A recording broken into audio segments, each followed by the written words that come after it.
Hi friends, welcome to tech support Tamil. Friends, நம்ம முதல்ல இதை பற்றி பார்க்க போகிறோம். பார்த்தீங்கன்னா, யூடியூப்ல நீங்கள் உங்கள் சேனலை மானிட்டேஷனுக்கு அப்ளை பண்ணதுக்கப்புறம் உங்கள் சேனலில் ஏதாவது தப்பு இருந்தால் யூடியூப் வந்து உங்களுக்கு மானிட்டேஷன் கொடுக்காம உங்களுக்கு வந்து ரிஜெக்ட் பண்ணிட்டு வாங்க. அப்படி உங்கள் சேனலுக்கு மானிட்டேஷன் தராமல் ரிஜெக்ட் பண்ணிட்டாங்கன்னா திரும்பவும் எப்படி ரீஅப்ளை பண்ணி உங்கள் சேனலுக்கு சக்ஸஸ்ஃபுல்லாக மானிட்டேஷன் வாங்குறது, அதை பற்றி இந்த வீடியோவில் பார்க்க போகிறோம். பொதுவாகவே யூடியூப்பில் மானிட்டேஷன் வந்து ரிஜெக்ட் ஆகிடுச்சுன்னா திரும்ப நம்ம வந்து மானிட்டேஷன் வாங்குறதுக்கு 2 வழிகள் இருக்குது. ஃபஸ்ட்டு வழி வந்து அப்பீல் பண்ணுறது, செகண்ட் மெத்தட் வந்து ரீஅப்ளை பண்ணுறது. அப்பீல்னா என்ன, அதை எப்படி பண்ணுறதுன்னு இதுக்கு முன்னாடி நம்ம பார்த்துருப்போம். நீங்களும் அந்த வீடியோ பார்க்கல, கீழே டிஸ்கிரிப்ஷன் லிங்க் கொடுத்துருக்கேன், போய் செக் பண்ணி பாருங்கள். இந்த வீடியோவில் நம்ம ரீஅப்ளை எப்படி பண்ணுறது தான் பார்க்க போகிறோம். ஃப்ரெண்ட்ஸ், வீடியோக்குள்ளே பார்த்து கூட நம்ம சேனலில் இந்த மாதிரி யூடியூப் சம்மந்தமாக நிறைய வீடியோஸ் போடுறோம். இந்த வீடியோஸ்லாம் உங்களுக்கு யூஸ்ஃபுல்லாக இருந்தால் நம்ம சேனலை சப்ஸ்கிரைப் பண்ணி சப்போர்ட் பண்ணுங்கள். ஓகே ஃப்ரெண்ட்ஸ், யூடியூப்பில் உங்களுக்கு மானிட்டேஷன் வந்து ரிஜெக்ட் ஆகிடுச்சு இல்லை கேன்சல் ஆகிடுச்சுன்னா உங்களோட ஏர்னிங் பேஜில் இந்த மாதிரி தான் ஷோ ஆகும். அதில் செக் பண்ணி பார்த்தீங்கன்னா இந்த மாதிரி காட்டும். இதில் ஆப்ஷன் 1 போட்டிருப்பாங்க, ஆப்ஷன் 2 போட்டிருப்பாங்க. ஆப்ஷன் 1 வந்து அப்பீல், ஆப்ஷன் 2 வந்து ரீஅப்ளை. இவங்க வந்து அப்பீல் பண்ணியிருக்காங்க, அப்பீல் வந்து ரிஜெக்ட் ஆகிடுச்சு, இவங்களுக்கு போதுமான ப்ரூஃப் வந்து ஷோ பண்ணலை அப்படின்னு வந்து யூடியூப்பில் பார்த்தீங்கன்னா அப்பீல் வந்து ரிஜெக்ட் ஆகிடுச்சு. அதனால் இப்போ இவங்க ஆப்ஷன் 2 யூஸ் பண்ணி மானிட்டேஷனுக்கு பார்த்தீங்கன்னா ரீஅப்ளை பண்ண போகிறாங்க. நீங்கள் ஆப்ஷன் 2ல் கீழே பார்த்தீங்கன்னா உங்களுக்கு ரீஅப்ளைக்கான ஒரு டேட்டு கொடுத்துருப்பாங்க. அந்த டேட்டு கம்ப்ளீட் ஆன உடனே நீங்கள் யூடியூபோட மானிட்டைசேஷன் அந்த எலிஜிபிலிட்டிலாம் வந்து மெயின்டைன் பண்ணணுங்க. மெயின்டைன் பண்ணிங்கன்னா உங்களுக்கு இந்த மாதிரி ரீஅப்ளைன்னு ஒரு பட்டன் வரும். இங்கே கீழே ஷோ ஆகுது பாருங்கள், ரீஅப்ளைன்னு. இந்த மாதிரி வந்ததுன்னா நீங்கள் டேரெக்டாக அதை கிளிக் பண்ணி ரீஅப்ளை பண்ணலாம். நீங்கள் அப்பீலுக்கு பண்ண மாதிரி வீடியோலாம் மேக் பண்ணி சப்மிட் பண்ண வேண்டிய அவசியம்லாம் கிடையாதுங்க. ரீஅப்ளை பண்ணும்போது நீங்கள் டேரெக்டாக அந்த ரீஅப்ளை பட்டனை கிளிக் பண்ணால் போதும், அவங்க ரிவ்யூக்கு வந்து எடுத்துப்பாங்க. அதுக்கப்புறம் இன்னொரு முக்கியமான விஷயம் என்னென்னு பார்த்தீங்கன்னா, நம்ம அப்பீல் பண்ணோன்னா எந்த விதமான சேஞ்சஸும் நம்ம சேனலில் பண்ணியிருக்கக்கூடாது. அதாவது வீடியோ எடிட் பண்ணியிருக்கக்கூடாது, டிலீட் பண்ணியிருக்கக்கூடாது, பப்ளிக்கில் இருக்கிறத வந்து ப்ரைவேட் பண்ணியிருக்கக்கூடாது, இந்த மாதிரிலாம் சொல்லியிருப்பேன். ஆனால் நீங்கள் ரீஅப்ளை பண்ணும்போது இது எல்லாமே பண்ணலாம். அதாவது உங்கள் சேனல் எந்த வீடியோலாம் தப்பாக இருக்குதோ, இதெல்லாம் இருந்தால் எனக்கு மானிட்டேஷன் கிடைக்காதுன்னு நீங்கள் நினைக்கிறீங்களோ அது எல்லாத்தையுமே வந்து ரிமூவ் பண்ணிவிட்டு, டெலீட் பண்ணிவிட்டு இல்லை ப்ரைவேட் பண்ணிவிட்டு நம்ம வந்து எந்தெந்த வீடியோ இருந்தால் நம்மளுக்கு மானிட்டேஷன் கிடைக்கும் நமக்கு தோணுதோ அந்த வீடியோலாம் வச்சு நம்ம வந்து மானிட்டேஷனுக்கு வந்து ரீஅப்ளை பண்ணலாம். ஆனால் இதில் இருக்கிற முக்கியமான விஷயம் என்னென்னு பார்த்தீங்கன்னா, நீங்கள் எலிஜிபிலிட்டியை வந்து கரெக்டாக மெயின்டைன் பண்ணணும். இப்போ பப்ளிக்கில் வச்சிருக்க வீடியோ இருக்குது பார்த்தீங்களா, அந்த வீடியோவால் நீங்கள் யூடியூபோட அந்த எலிஜிபிலிட்டியும் வந்து மெயின்டைன் பண்ணியிருக்கணும். அதாவது 4000 வாட்ச் ஹவர் இல்லை ஷார்ட்ஸ் தான் போகிறீங்களா இருந்தீங்கன்னா 1 கோடி ஷார்ட்ஸ் எடுத்துருக்கணும்னு சொல்லியிருப்பாங்கள்ல, அது வந்து நீங்கள் மெயின்டைன் பண்ணணும். அப்போ தான் இந்த ரீஅப்ளை பட்டன் வந்து ஷோ ஆகும், இல்லைனா ஷோ ஆகாது. அங்கே டேட்டு வந்த பிறகும். ஓகேங்களா, நிறைய பேர் வந்து எனக்கு இங்கே டேட்டு வந்துருச்சு ப்ரோ, ஆனால் எனக்கு மானிட்டேஷன் வந்து ரீஅப்ளை பண்ணுற பட்டனே வரலன்றீங்க. அதுக்கான காரணம் நீங்கள் இன்னும் அந்த எலிஜிபிலிட்டியை வந்து மெயின்டைன் பண்ணலை. உங்களுக்கு எலிஜிபிலிட்டி கம்மியாக இருக்குது, அதனால தான் உங்களால் பார்த்தீங்கன்னா ரீஅப்ளை பண்ண முடியல. நீங்கள் எப்போ அந்த எலிஜிபிலிட்டி வந்து மெயின்டைன் பண்ணுறீங்களோ, கிராஸ் பண்ணுறீங்களோ, அப்போ வந்து அங்கே ரீஅப்ளை காட்டும். அப்போ வந்து நம்ம ரீஅப்ளை பண்ணிக்கலாம். அடுத்த முக்கியமான விஷயம், இந்த ரீஅப்ளை பட்டன் வந்து இவ்வளோ நாள் தான் இங்கே இருக்கும், அதுக்கப்புறம் போய்டும் அப்படிலாம் கிடையாதுங்க. நீங்கள் எலிஜிபிலிட்டி மெயின்டைன் பண்ணிட்டீங்க, அது வந்து அப்படியே இருக்குன்னா இந்த ரீஅப்ளை பட்டன் ஷோ ஆகிட்டே இருக்கும். நீங்கள் உங்கள் சேனலில் சரி செஞ்சுட்டு எந்த தப்பும் இல்லைன்னா எப்போ உங்களுக்கு தோணுதோ அப்போ வந்து நீங்கள் ரீஅப்ளை பண்ணிக்கலாம். நிறைய பேர் வந்து உங்கள் சேனலில் இருக்கிற அந்த தப்பை சரி செய்ய மாட்டீங்க, சரி செய்யாமல் அப்படியே வந்து ரீஅப்ளை பண்ணுறீங்க. இப்போ இந்த சேனலுக்கு பாருங்கள், ரீயூஸ்டு கண்டென்ட் கொடுத்துருக்காங்க. இந்த சேனல் எங்கே ரீயூஸ்டு கண்டென்ட் இருக்குது, எதனால் தப்பு வந்திருக்குன்னு அவங்க செக் பண்ணி பார்த்துட்டு அந்த வீடியோவெல்லாம் டெலீட் பண்ணிவிட்டு இல்லை ப்ரைவேட் பண்ணிவிட்டு அதுக்கப்புறம் புதுசாக வீடியோவும் போடலாம். போட்டு அவங்க வந்து அந்த எலிஜிபிலிட்டி மெயின்டைன் பண்ணி அதுக்கப்புறம் வந்து ரீஅப்ளை பண்ணால் உடனே அவங்களுக்கு வந்து மானிட்டேஷன் கிடச்சிடும். ஆனால் நிறைய பேர் அந்த ப்ராப்ளத்தை சால்வ் பண்ணாமல் உடனே ரீஅப்ளை பண்ணிடுறீங்க. அந்த மாதிரி பண்ணவே கூடாதுங்க. ஓகே ஃப்ரெண்ட்ஸ், அடுத்து யூடியூப் மானிட்டேஷன் பாலிசியை பற்றி பார்க்கலாம். யூடியூப்பில் வந்து மானிட்டேஷனுக்காக ஒரு பாலிசியை வச்சுருக்காங்க. அதில் நிறைய ரூல்ஸ் வச்சுருக்காங்க. இதெல்லாம் நீங்கள் ஃபாலோ பண்ணணும், இதெல்லாம் ஃபாலோ பண்ணி இருந்தால் உங்கள் சேனலுக்கு வந்து மானிட்டேஷன் கிடைக்கும், இதெல்லாம் நீங்கள் ஃபாலோ பண்ணலாம் மானிட்டேஷன் கிடைக்காது அப்படின்னு சொல்கிறாங்க. ஃபஸ்ட்டு யூடியூப் எப்படின்னா உங்கள் சேனல் இருக்கக்கூடாதுன்னு சொல்கிறதுக்காக சில ரூல்ஸ் வச்சுருக்காங்க. அதாவது அந்த பாலிசி வச்சுருக்காங்க. அந்த பாலிசி என்னென்னா, ஃபஸ்ட்டு வந்து ரீயூஸ்டு கண்டென்ட், அடுத்து ரிப்பிட்டேட்டிவ் கண்டென்ட், 3வது இன்அத்தென்டிக் கண்டென்ட், 4வது டிசிப்டிவ் ஆக்டிவிட்டி, 5வதா மிஸ்லீடிங் மெட்டாடேட்டா, மிஸ்லீடிங் தம்ப்நெயில், இந்த மாதிரி இருக்குது. கண்டிப்பாக உங்களுக்கு யூடியூப்பில் மானிட்டேஷன் கேன்சல் ஆகிருக்கு இல்லை ரிஜெக்ட் ஆகிருக்குன்னா இப்போ நான் சொன்ன இந்த 5 விஷயத்துலேருந்து ஏதாவது ஒன்று சொல்லி தான் உங்களுக்கு மானிட்டேஷன் வந்து கேன்சல் பண்ணியிருப்பாங்க. இது எல்லாம் தான் யூடியூபோட மானிட்டேஷன் பாலிசிஸ். இதை வந்து நீங்கள் ஃபாலோ பண்ணணும். இப்போ நான் சொன்ன இந்த 5 விஷயமும் உங்கள் சேனலில் இருக்கக்கூடாது. இல்லாமல் இருந்தால் தான் உங்களுக்கு யூடியூப்பில் மானிட்டேஷன் கிடைக்கும். சப்போஸ் இது இருக்குன்னா உங்களுக்கு வந்து மானிட்டேஷன் வந்து தரமாட்டாங்க, ரிஜெக்ட் தான் பண்ணுவாங்க. அடுத்த முக்கியமான விஷயம் என்னென்னா, யூடியூப் வந்து ரீயூஸ்டு கண்டென்ட் இருக்குன்னா உங்கள் சேனலில் எந்த வீடியோவில் ரீயூஸ்டு கண்டென்ட் இருக்குலாம் சொல்ல மாட்டாங்க. அவங்க பொதுவாக உங்கள் சேனல் ரீயூஸ்டு கண்டென்ட் இருக்குன்னு தான் சொல்லுவாங்க. நம்ம தான் அதை கண்டுபிடிச்சி எந்த வீடியோவில் இருக்குது, எங்கே நம்ம தப்பு பண்ணியிருக்கோம், நம்ம தான் அதை சரி செய்யணும். அவங்க வந்து பொதுவாக சேனலுக்கு சொல்லுவாங்க, நம்ம தான் தனித்தனியாக கண்டுபிடிக்கிற மாதிரி இருக்கும். ஓகே ஃப்ரெண்ட்ஸ், இப்போது இவங்களுக்கு வந்து ரீயூஸ்டு கண்டென்ட் கொடுத்துருக்காங்க, உங்களுக்கு வேறு எதுனா கூட வந்திருக்கும். இப்போ நான் அந்த 5 பாலிசியும் சொல்கிறேன். அந்த பாலிசினா என்ன, அது எப்படி கண்டுபிடிக்கிறதுன்னு சொல்கிறேன். நீங்கள் அதே மாதிரி உங்கள் சேனலில் இருக்குதா இல்லையான்னு பார்த்து நீங்கள் வந்து உங்கள் சேனலை சரி செஞ்சு அதுக்கப்புறம் வந்து ரீஅப்ளை வந்து பண்ணுங்கள். ஃபஸ்ட்டு வந்து ரீயூஸ்டு கண்டென்ட். இந்த ரீயூஸ்டு கண்டென்ட் ப்ராப்ளம் தான் நிறைய பேருக்கு வருது. நிறைய பேர் என்ன நினச்சிட்டு இருக்கீங்கன்னா, நான் அதர் சோஷியல் மீடியாவில் இருக்க வீடியோ எடுத்து போட்டால் தான் எனக்கு ரீயூஸ்டு கண்டென்ட் வரும், இல்லை மற்றவங்க யூடியூப் சேனல்லேருந்து வீடியோ எடுத்து போட்டால் தான் ரீயூஸ்டு கண்டென்ட் வரும் அப்படின்னு நினச்சிட்டு இருக்கீங்க. அந்த மாதிரி கிடையாதுங்க. யூடியூப் வந்து எதெல்லாம் ரீயூஸ்டு கண்டென்ட் சொல்கிறாங்கன்னா, உங்கள் சேனலில் நீங்கள் போடுற எல்லா வீடியோலையும் வந்து உங்கள் சொந்த ஃபேஸை காட்டி, இல்லை நீங்கள் வந்து ஏதாவது ஒரு விஷயம் பண்ணியிருக்கணும். அப்படி இல்லை என்னால் ஃபேஸை காட்ட முடியாது அப்படின்னா, உங்கள் வாய்ஸ் ஆச்சு கொடுத்து நீங்கள் வாய்ஸ் ஓவர் இல்லை கமெண்ட்ரி மாதிரி ஏதாவது கொடுத்துருக்கணும். இது ரெண்டுத்தில் ஏதாவது கண்டிப்பாக உங்கள் சேனலில் இருக்கிற வீடியோவில் இருக்கணுங்க. இருந்தால் தான் அது ஒரிஜினல் கண்டென்ட். அது இல்லாத எல்லாமே ரீயூஸ்டு கண்டென்ட் சொல்கிறாங்க. நீங்கள் என்ன கேட்டகரியில் வேணால் வீடியோ போடலாம். ஆனால் என்ன மாதிரி வீடியோ போட்டாலுமே அதில் வந்து உங்கள் வாய்ஸ் இருக்கணும், அப்படி இல்லைனா உங்கள் ஃபேஸ் இருக்கணும். இது ரெண்டுத்தில் ஏதாவது ஒன்று இருந்தால் போதும். ஓகேங்களா? இன்னும் உங்களுக்கு ரீயூஸ்டு கண்டென்ட் பற்றி நிறைய தெரிஞ்சுக்கணும்னா அதை பற்றி நம்ம சேனல் நிறைய வீடியோ போட்டிருக்கேங்க. 2026 எப்படி இருந்தால் உங்கள் சேனலுக்கு மானிட்டேஷன் கிடைக்குன்னு ஒரு வீடியோ போட்டிருக்கேன். அந்த வீடியோவில் ரீயூஸ்டு கண்டென்ட் பற்றி தான் ஃபுல்லாகவே எக்ஸ்பிளைன் பண்ணி சொல்லியிருப்பேன். அந்த வீடியோ வந்து நம்ம சேனல் இருக்குது, கீழே டிஸ்கிரிப்ஷனில் லிங்க் கொடுத்துருக்கேன். உங்களுக்கு தேவைப்பட்ட செக் பண்ணி பாருங்கள். அப்போ யாருக்கெல்லாம் உங்களுக்கு ரீயூஸ்டு கண்டென்ட் சொல்லி யூடியூப்பில் மானிட்டேஷன் ரிஜெக்ட் ஆகிடுச்சோ இல்லை கேன்சல் ஆகிடுச்சோ, நீங்கள் என்ன பண்ணணும்னா உங்கள் சேனலில் இருக்க எல்லா வீடியோஸும் எடுத்து பாருங்கள், ஷார்ட்ஸும் எடுத்து பாருங்கள். எதெல்லாம் உங்களுக்கு ரீயூஸ்டு கண்டென்ட் இருக்கு தோணுதோ அது எல்லாத்தையும் ப்ரைவேட் பண்ணுங்கள். அதாவது உங்கள் சொந்த வாய்ஸ் இல்லை ஃபேஸை காட்டி போட்டிருக்கணும். அப்படி இல்லாத வீடியோ எல்லாத்தையும் வந்து ப்ரைவேட் பண்ணுங்கள். இருக்கிற வீடியோஸ் மட்டும் வந்து பப்ளிக்கில் வச்சு நீங்கள் வந்து ரீஅப்ளை பண்ணிங்கன்னா உங்களுக்கு மானிட்டேஷன் கிடச்சிரும்.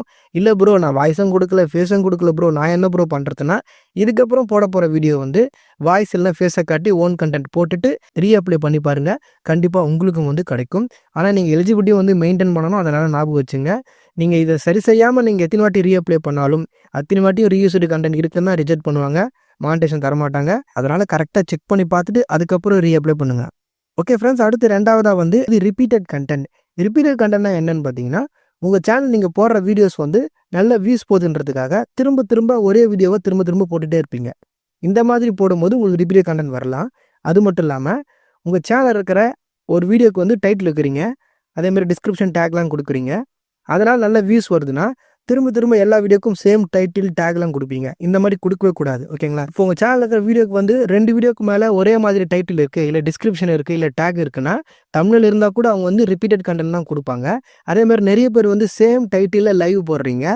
அதுக்கு என்ன நேம் கொடுங்க, நேமே கொடுக்காம ஒரே மாதிரி டைட்டில் வச்சு லைவ் போடுறீங்க. இந்த மாதிரி பண்ணும்போதும் அது ரிப்பீட்டட் கண்டென்ட் தான் வரும். ஓகேங்களா?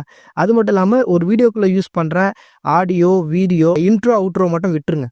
இன்ட்ரோ அவுட்ரோ மட்டும் சேர்க்கக்கூடாது. அது இல்லாமல் நடுவில் சொல்லியிருக்கிற விஷயங்கள் வந்து நீங்கள் ஒரே மாதிரி இருக்க நிறைய வீடியோவில் சேம் டெம்ப்ளேட், சேம் வந்து இமேஜஸ், ஆடியோலாம் யூஸ் பண்ணுறீங்கன்னா அதுக்கும் வந்து ரிப்பீட்டட் கண்டென்ட் கொடுப்பாங்களாம். அது யூடியூபே தான் சொல்லியிருக்காங்க.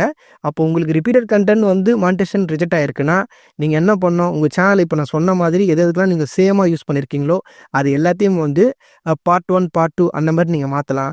இல்லை ஒரு நல்ல வியூஸ் பண்ண ஒரு வீடியோ மட்டும் வச்சுக்கிட்டு மீதி எல்லா வீடியோவும் ப்ரைவேட் பண்ணலாம். ஓகேங்களா? இந்த மாதிரி நல்ல வியூஸ் பண்ண வீடியோஸ் மட்டும் வச்சுட்டு டூப்ளிகேட் வீடியோ எல்லாத்தையும் வந்து ப்ரைவேட் பண்ணிவிடுங்க.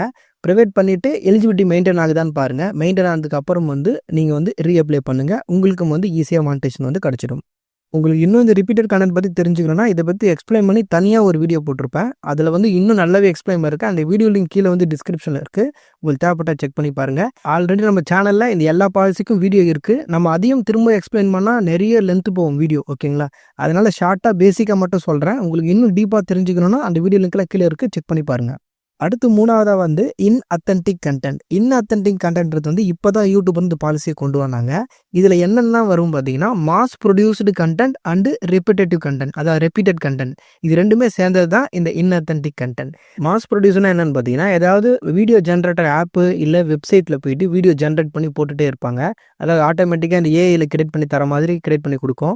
இது எல்லாமே இன்அத்தன்டிக் கண்டென்ட்லாம் வரும். அதேமாதிரி மாஸ் ப்ரொடியூஸ்னா என்னென்னா, எக்கச்சக்க வீடியோஸ் ஒரே நாளில் 4-5 வீடியோ 6-7 வீடியோ போட்டுகிட்டே இருப்பாங்க. ஓகேங்களா? அதுக்கு பெருசாக எஃபர்ட்டும் போட்டிருக்க மாட்டாங்க அந்த வீடியோக்காக. பெருசாக அந்த வீடியோ எதுவும் இருக்காது. சின்னதாக பார்த்தீங்கன்னா ஏதாவது ரிவ்யூ அந்த மாதிரி சின்னதாக 1 நிமிஷத்துக்குள்ளேயே, ஓகேங்களா, ஒரு 30 செகண்டு 20 செகண்டு இந்த மாதிரி வீடியோ போட்டுகிட்டே இருப்பாங்க. இது எல்லாமே வந்து மாஸ் ப்ரொடியூஸ் கீழே தான் வரும். சப்போஸ் உங்களுக்கு வந்து இன்அத்தன்டிக் கண்டென்ட் அப்படின்னு வந்திருக்குன்னா நீங்கள் இந்த மாதிரி வீடியோ போடுறீங்களான்னு பாருங்கள். சப்போஸ் போட்டிருக்கீங்கன்னா உங்களுக்கு இதுதான் பிரச்சனை. இப்போ நான் சொல்கிறது தான், அதை மட்டும் சரி செஞ்சிங்கன்னா உங்களுக்கு வந்து சரியாயிடும். இல்லை உங்களுக்கு அந்த மாதிரி நீங்கள் போகிறது இல்லைன்னா ரிப்பீட்டட் கண்டென்ட் இருக்கான்னு பாருங்கள். ஏன்னா repeated content, mass produce content இது ரெண்டுமே சேர்ந்தது தான் இன்அத்தன்டிக் கண்டென்ட். ஓகேங்களா? அதனால் அது இருக்கான்னு பாருங்கள். நீங்கள் இது ரெண்டுத்தையும் சரி செஞ்சாலே இன்அத்தன்டிக் ப்ராப்ளம் வந்து சரியாயிடும். என்ன வீடியோலாம் ஓன் கண்டென்ட், நான் சொன்ன மாதிரி ஓன் கண்டென்ட் இருக்கோ அந்த வீடியோலாம் பப்ளிக்கில் வச்சுக்கணும். மீதி எல்லா வீடியோ நான் சொன்ன மாதிரி இருக்கக்கூடாதுன்னு சொல்கிற எல்லா வீடியோவும் ப்ரைவேட் பண்ணிவிட்டு நீங்கள் ரீஅப்ளை பண்ணிங்கன்னா உங்களுக்கு வந்து ஈஸியாகவே மானிட்டேஷன் வந்து கிடச்சிடும். இதை இன்னத்தண்டி கண்டென்ட் ப்ராப்ளத்தை பற்றி எக்ஸ்பிளைன் பண்ணி பெரிய வீடியோ ஆல்ரெடி நம்ம சேனலில் இருக்குது. உங்களுக்கு இன்னும் இதை பற்றி டீட்டெயில் தெரிஞ்சுக்கணும்னா அந்த வீடியோவை செக் பண்ணி பாருங்கள். லிங்க் வந்து டிஸ்கிரிப்ஷனில் கொடுத்துருக்கேன். ஓகே ஃப்ரெண்ட்ஸ், அடுத்து 4வதா டிசிப்டிவ் ஆக்டிவிட்டி. டிசிப்டிவ் ஆக்டிவிட்டி யாருக்கெல்லாம் வரும்னு பார்த்தீங்கன்னா, நீங்கள் போடுற வீடியோவில் வந்து தம்ப்நெயில் வந்து ஒரு தம்ப்நெயில் வச்சுருப்பீங்க. ஆனால் வீடியோவில் சொல்லியிருக்கிற விஷயம் வேறு விஷயமா இருக்கும். அதேமாதிரி டிஸ்கிரிப்ஷன் டேக்லாம் சம்மந்தம் இல்லாமல் கொடுத்துருப்பீங்க. வீடியோக்குள்ளே சொல்லியிருக்கிற விஷயத்துக்கும் இதுக்கும் சம்மந்தமே இருக்காது. வியூஸ் வரணுன்றதுக்காக தேவையில்லாத டேகு, டிஸ்கிரிப்ஷனில் டெக்ஸ்ட்டு இதெல்லாம் கொடுத்துருப்பீங்க. இது எல்லாமே வந்து டிசிப்டிவ் ஆக்டிவிட்டி தான். அதுக்கப்புறம் வந்து இல்லீகல் ஆப்பு, அப்புறம் website link, betting app link, இல்லை வெப்சைட் லிங்க்கு, இதெல்லாம் வந்து உங்கள் டிஸ்கிரிப்ஷனில் இல்லை வீடியோவோட டிஸ்கிரிப்ஷனாக இருக்கலாம், இல்லை சேனலோட டிஸ்கிரிப்ஷனாக இருக்கலாம். எதில் கொடுத்தாலுமே அது வந்து டிசிப்டிவ் ஆக்டிவிட்டி தான். ஓகேங்களா? இந்த பாலிசி மீறுற மாதிரி தான் கணக்கு. உங்கள் எல்லாருக்கும் வந்து மானிட்டேஷன் தரமாட்டாங்க. என்ன பண்ணுவாங்கன்னா, உங்கள் சேனல் டிசிப்டிவ் ஆக்டிவிட்டி இருக்குது அப்படின்னு சொல்லிட்டு உங்களுக்கு வந்து மானிட்டைசேஷன் ரிஜெக்ட் பண்ணியிருப்பாங்க. இல்லை ஆல்ரெடி நீங்கள் மானிட்டேஷன் வாங்கியிருந்தீங்கன்னா உங்களுக்கு வந்து கேன்சல் பண்ணியிருப்பாங்க. நீங்கள் அடுத்து என்ன பண்ணணும்னா, இப்போ நான் சொன்ன மாதிரி எந்தெந்த வீடியோலாம் இருக்கோ அந்த வீடியோலாம் ப்ரைவேட் பண்ணுங்கள், இல்லை டெலீட் பண்ணுங்கள். நிறைய வீடியோ இருந்தால் டெலீட் பண்ணாதீங்க, ப்ரைவேட் மட்டும் பண்ணுங்கள். ஆனால் எக்காரணத்தை கொண்டும் இதுக்கப்புறம் மானிட்டேஷன் வாங்கினதுக்கப்புறம் நீங்கள் அந்த வீடியோ பப்ளிக் பண்ணக்கூடாது, ஞாபகம் வச்சுங்க. நீங்கள் அப்படி பப்ளிக் பண்ணிங்கன்னா அப்போ உடனே திரும்பவும் வந்து உங்களுக்கு இந்தமாதிரி டிசிப்டிவ் ஆக்டிவிட்டி இருக்குதுன்னு சொல்லிட்டு மானிட்டேஷன் வந்து ரிஜெக்ட் பண்ணி விட்ருவாங்க, இல்லை கேன்சல் பண்ணுவாங்க. நல்லா ஞாபகம் வச்சுங்க. அதனால் இப்போ ப்ரைவேட் பண்ணிவிட்டு அதை அப்படியே விட்டுடணும். எதுக்காக டெலீட் பண்ணக்கூடாது சொல்கிறேன்னா, வியூஸ் வந்து ட்ராப் ஆகும். ஓகேங்களா? நீங்கள் நிறைய வீடியோ ஒரே டைமில் வந்து டெலீட் பண்ணும்போது உங்கள் சேனலோட வியூஸ் வந்து ட்ராப் ஆகும். திரும்ப நீங்கள் எப்போ அந்த கவுண்ட்டுக்கு ஏற்ற மாதிரி வீடியோ போட்டு ரீச் பண்ணுறீங்களோ அப்போ தான் வியூஸ் வந்து ஏறும். அது வெறும் சேனல் வந்து டவுனில் இறங்கிடும், ஃப்ரீஸ் ஆகிடும். அதனால தான் வீடியோ ப்ரைவேட் பண்ணுங்கன்னு சொல்லுவோம். ப்ரைவேட் பண்ணுறதுக்கு கூட உடனே எல்லா வீடியோவும் ப்ரைவேட் பண்ணக்கூடாது, கொஞ்சம் கொஞ்சமாக தான் ப்ரைவேட் பண்ணணும். நிறைய வீடியோ போடுறவங்களுக்காக தான் இந்த டிப்ஸ் சொல்கிறேன், அப்படியே ஃபாலோ பண்ணிங்க. ஓகே ஃப்ரெண்ட்ஸ், அடுத்து கடைசியாக 5வதாக பார்த்தீங்கன்னா மிஸ்லீடிங் மெட்டாடேட்டா, மிஸ்லீடிங் தம்ப்நெயில். இது வந்து தனியாகவும் வரலாம், இல்லை ரீயூஸ்டு கண்டென்ட் கூட சேர்ந்து வரலாம், இல்லை ரிப்பீட்டட் கண்டென்ட் கூட சேர்ந்து வரலாம். ஓகேங்களா? என்ன இருந்தாலும் மிஸ்லீடிங் மெட்டாடேட்டா, மிஸ்லீடிங் தம்ப்நெயில்னா என்னென்னா, உங்கள் வீடியோக்கு சம்மந்தம் இல்லாத தம்ப்நெயில் வச்சுருப்பீங்க, டிஸ்கிரிப்ஷன் சம்மந்தம்லாம் வச்சுருப்பீங்க. அதே மாதிரி மிஸ்லீடிங் மெட்டாடேட்டானா என்னென்னா, மெட்டாடேட்டான்றது வந்து உங்கள் வீடியோவில் வர டைட்டில், டிஸ்கிரிப்ஷன், டேக் இதெல்லாம் தான் மெட்டாடேட்டான்னு சொல்லுவாங்க. அப்போ உங்கள் சேனலில் இருக்கிற டைட்டில், டிஸ்கிரிப்ஷன், டேகு, தம்ப்நெயில் இது எல்லாம் நீங்கள் வீடியோக்கு சம்மந்தம் இல்லாமல், இல்லை வியூஸை வந்து அட்ராக்ட் பண்ணுன்றதுக்காக, வியூவர்ஸை அட்ராக்ட் பண்ணுன்றதுக்காக சம்மந்தம் இல்லாமல் தேவையில்லாமல் வைக்கிறீங்க அப்படின்னா அதுதான் மிஸ்லீடிங் மெட்டாடேட்டா, மிஸ்லீடிங் தம்ப்நெயில் ப்ராப்ளத்துக்கான காரணங்கள். ஓகேங்களா? அப்போ நீங்கள் என்ன பண்ணணும், வீடியோவில் என்ன சொல்லியிருக்கீங்களோ அது சம்மந்தமாக மட்டும்தான் தம்ப்நெயில், மெட்டாடேட்டாலாம் கொடுக்கணும். அது இல்லாமல் தேவையில்லாமல் வேறு எதுவுமே கொடுக்கக்கூடாது. அதை ஞாபகம் வச்சுங்க. இந்த ப்ராப்ளம் யாருக்கெல்லாம் வந்திருக்கோ நீங்கள் வந்து இந்த தம்ப்நெயில், டிஸ்கிரிப்ஷன், டேக்லாம் உங்கள் வீடியோக்கு ஏற்ற மாதிரி சேஞ்ச் பண்ணிவிட்டு நீங்கள் ரீஅப்ளை பண்ணாலே உங்களுக்கு ஈஸியாக வந்து மானிட்டேஷன் வந்து கிடச்சிடும். ஓகே ஃப்ரெண்ட்ஸ், அவ்வளோதான். இப்போ நான் சொன்ன இந்த 5 பாலிசி தான் பார்த்தீங்கன்னா நிறைய பேருக்கு வந்திருக்கு.